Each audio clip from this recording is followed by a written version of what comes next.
Facebook è una piattaforma ormai assolutamente inaffidabile.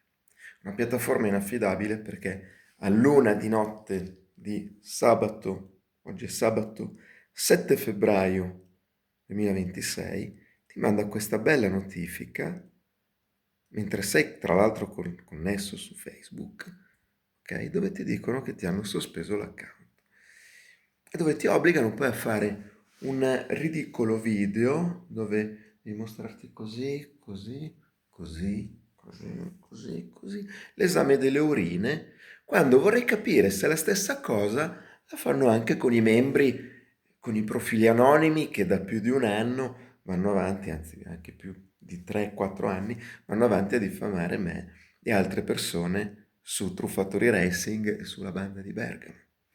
Bene. Questa è l'inaffidabilità assoluta di questa piattaforma.